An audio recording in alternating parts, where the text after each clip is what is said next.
YouTubers, and welcome to episode 4 of the Offshore series, East of Stradbroke. I'm going to be a little bit less ambitious this time, and I'm just going to say that I'm going to cover the group in this episode. I'd like to cover a little bit of history on the Point Lookout area, and if there's time, I'll talk a little bit about the rocky reefs around Point Lookout. I don't have much to say on them, so if I'm lucky I'll be able to fit them in without the video running over time. We'll see how we go.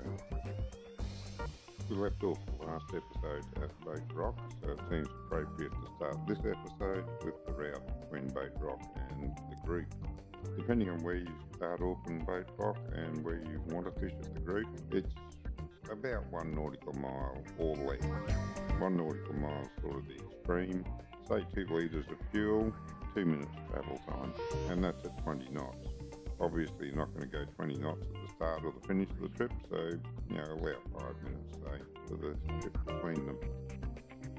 So the group is a series of rocky reefs, some of which rise above the waterline, even at low tide. They've always provided good fishing in the past, and I expect that they still provide excellent fishing now, albeit with perhaps more competition in the area. The few times I've been past this area in recent times, I've noticed a lot more boats there than used to be the case. Obviously with more fishing pressure, there's going to be less fish around to catch, but nevertheless I think it's well worth a try. It's very close to the bar, so you don't have far to go, and even if you're heading down to the cathedrals, if you're not trying to catch a particular tide down there, it's probably worth having a quick sound around to go past. That ellipse that I've got flashing up on the screen just now is just highlighting the exposed portions of the group. There's a lot of area underwater, a lot more of it is underwater than exposed. I'll talk about them shortly, but before I do that I just want to take this opportunity to talk a little bit about the history of nearby Point Lookout. Now, Captain Cook named the rocky headland on the northeastern side of North Stradbroke Island Point Lookout in 1770. You might think that Point Lookout means it's a lookout. You go up to the point and you look out over the ocean, but that's not the case.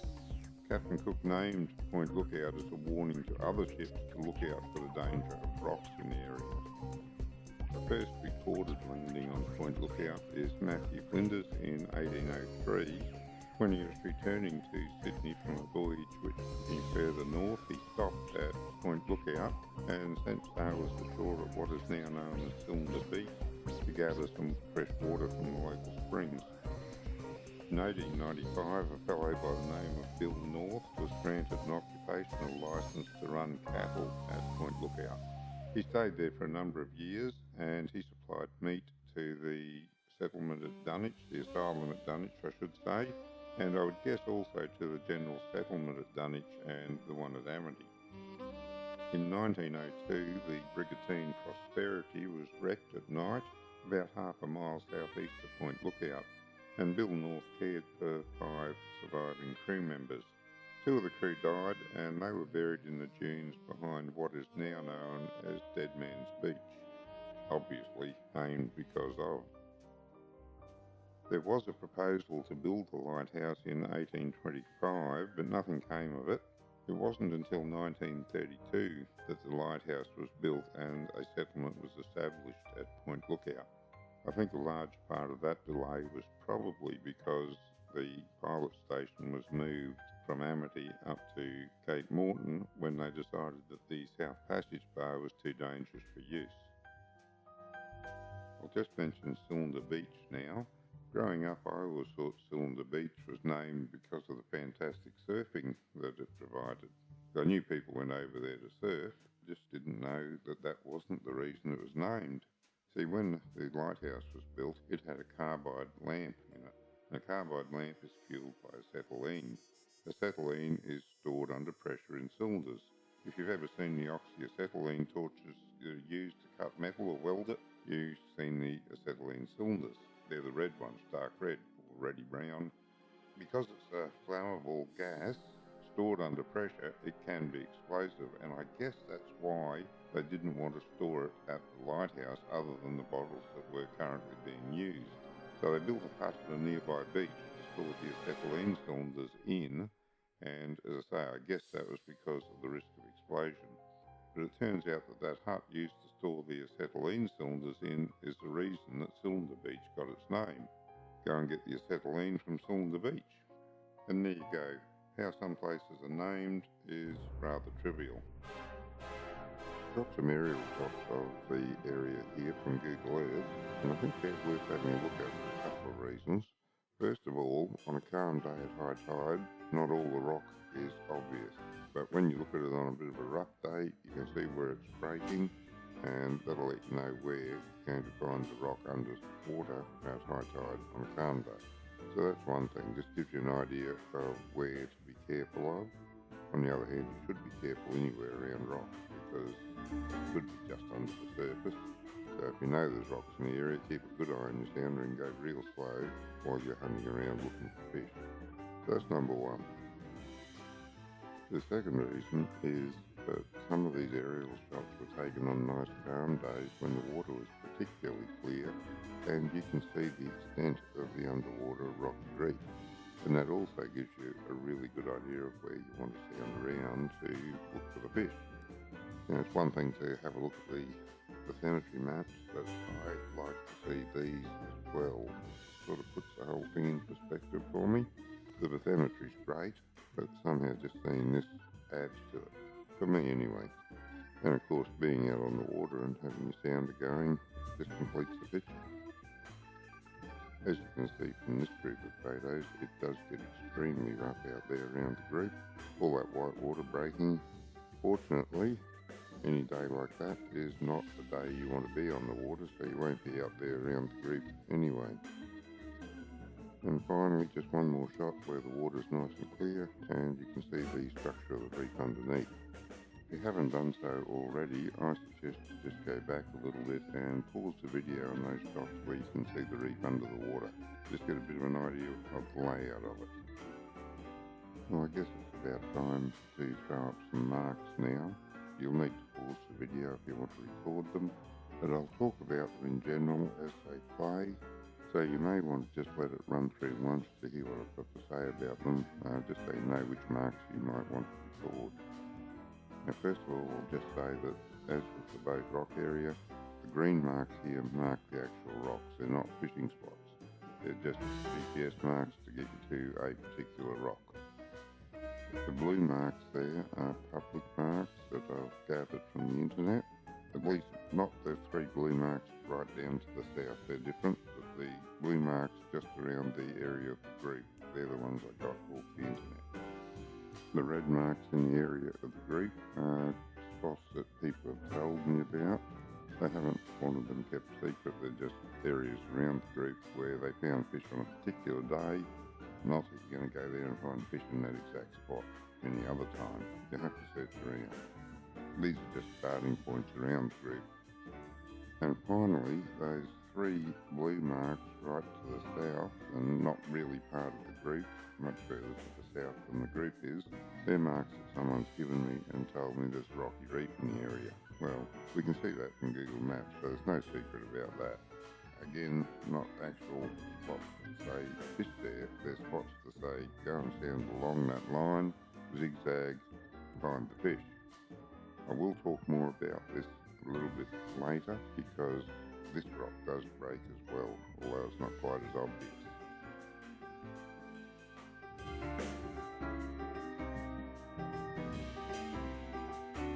I'll just overlay these marks on the Navionics map now so that you can see the marks against the contours on the bottom. Also gives you an idea of what to look for on your sounder when you're fishing there. Navionics doesn't have as big a variety of marks as my program does, and they don't import well.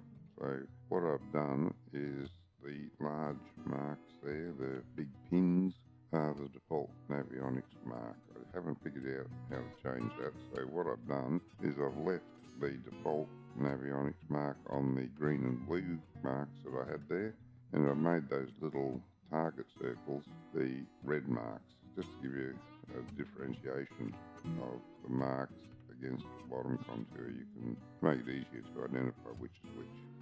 I'm not sure whether that's really important to you, but it's there anyway. And finally, where the white line is flashing over top of the Navionics map is the area that I think I used to fish in, because I don't have any marks back from there. That was back when I had the old GPS, and while there were some marks on it, I didn't get them all. I don't think they exported, to be honest, in those days. I think you had to write them down on paper, and I never took the trouble to do that. I just assumed the GPS would always be there, and was quite surprised when it died one day and I no longer had my marks. Lesson learned. But what you can take away from this is that that white line there is a good area to start sounding around that. I never really fished on the southern side of the group. It may be an excellent area. I can't comment on that. There are some marks down there, so have a look at that as well. Now I'll just run a few aerial shots from Google Earth of that patchy reef down to the south of the group, just so you can see that that does break in the right weather, so you need to be careful around that. The rocks are close to the surface as well. And always remember, when you're fishing around rocks like this anywhere, you have to have one eye on conditions, another eye on the rocks. You need to have a good motor that you can rely on starting every single time. You need to have a good anchor. Now, I'm just ever so cautious around these sorts of things because I can't afford to replace a boat because I was careless enough to lose it on a group of rocks. Now, accidents do happen, but you've got to do everything you can to prevent them. Otherwise, it could end up being a very expensive exercise. This group of pictures on that patchy piece of rocky reef is also very interesting in that it shows you how the reef covers up and uncovers from the sand moving around that area. You can see that in the shots from Google Earth, or at least the ones where the reef isn't breaking too much and the water's fairly clear. Gives you a good idea of what's happening on the bottom. It changes all the time. Now that we've covered all the marks in the area and talked a bit about safety, let's go back to the group and have a really close look at what's there. Just looking at the habitat in the area, there's a lot of rocky area around Point Lookout itself, in particular around the gorge area. It's not a place that I've ever considered fishing in a boat. I think it'd be great for land-based fishing, but it's certainly spectacular on the days when it's pretty rough and the waves are racing down the gorge. When I was flying in that area, I used to go down a little bit low and just watch that as I went past. Pretty beautiful, really, but not the sort of place you want to fish if the weather's a little bit rough, and not the sort of place that attracts me for fishing with so many other opportunities offshore. You don't need to go too close to those rocky areas, so close to the land, the waves coming in. On a calm day, that might be fine. But I can't say I'm really comfortable fishing too close to rocks where the current waves, winds are likely to blow me into the rocks. I prefer fishing on the other side where the current waves and wind are going to take me away from the rocks if anything goes wrong. I'll zoom in here on the area of the group though, and just go through all the different sorts of structure there are there on the bottom. Plenty of opportunities for fish to find a home there, that's for sure. I'll put some captions up in the top left-hand corner to show you just exactly what each of the colours means on the bottom. Have a good look at them. I haven't marked the islands here. We'll get to that in a minute to show you where the actual rocky islands are in relation to all this. But it just gives you a feel for what sort of bottoms to expect. If you know what sort of bottoms to expect, you know where to stand around looking for the fish, particularly if you have in mind to target a certain species. This is the same information on the benthic habitat that we just saw, only this time I've overlaid it on top of the aerial photographs used as my application, so you can see where they just sit in relation to the rocky islands. This is a mud map that's put out by one of the dive clubs that goes with the group. North isn't up, there's an arrow there indicating which way north is. While it only covers a small area of the group, it does tell us something about the predators that are hanging around there and the water depths that they're hanging around in. So every bit of information is helpful. This next image is again from one of the dive clubs, but it's even harder to interpret because it doesn't even have a north arrow. I think the north arrow would be pointing up and a bit to the left. But what is interesting about this map is it shows there are small and large boulders on the bottom in various places. Should be able to find that on your sounder if you've got a down imaging sounder or side imaging sounder. And of course finding the structure is halfway to finding the fish, although with all the rock in the area there's no shortage of structure. And finally I'll just play some images of underwater scenes from around the reef, just so you can see for yourself the bottom structure there. I haven't got the locations for any of these pictures, but you can see just how diverse the structure is down there. I've said in the past that it's not a bad idea to do a bit of scuba diving or even snorkeling around just to see what the structure's like under the water and to get an idea of how the fish behave around it. I've found it very interesting to do that in the past. Really fascinating to watch as a snapper hides under a small bommy and then darts out to grab a passing squid. He's got the squid down his gullet and the tentacles hanging out of his mouth. Looks really funny. And then he'll swim away a little bit, stop and gulp the rest of it down. And I found that interesting because it tells you can leave your drag pretty loose, let it run for a bit, and as soon as it stops, tighten it up, because that's when he's gulping it down. When he takes off again, he's hooked. That's just one insight I gained from doing a bit of snorkeling. I couldn't say I've done a lot, there's lots of people who've done a lot more than I have, but I found what I have done was fascinating, interesting, and educational. Failing that, have a look at these pictures and get an idea of the structure down there. You should be able to recognise the various structures on your sounder if you've got down imaging or side imaging. And once you've found the structure, you can look at the fish. Well, that's it for this video. I'm going to wrap it up now. I did manage to cover the reef and that little bit patchy reef south of it. So I'm pretty happy with what I've got in this video. I hope you got something out of it. It was great to spot the fish back in the day, although it's been quite a few years since I've fished it. I tend to fish a lot east of Moreton these days. Prior to that I used to go north of Moreton a lot when I had the wave dancing. This always was a good fishing spot and it can't be too bad because the few times I have been out past that I've seen quite a few boats in this area fishing around Shag Rock, Boat Rock, the Group, 1 Mile, Sevens Reef, Middle Reef. It all seems to be very popular still, and someday soon I'd like to get back down there and give it another go. One thing that has changed over the years though is these days I'm much more cautious about fishing around rocks than I used to be. I used to fish in front of rocks where there was a chance that if something went wrong the prevailing current would take me into the rock, and it did always concern me, but I sort of had more faith in things working right than I do now. Perhaps I have too much imagination now, but I do imagine what could go wrong that I didn't imagine when I was younger. And now I'm really very cautious about it. So I tend to fish on the lee side a lot more. Bottom line is, if you're going to fish around rocks, be real careful. I'm going to cover a lot of these other areas I just mentioned in future videos. Until then, good fishing.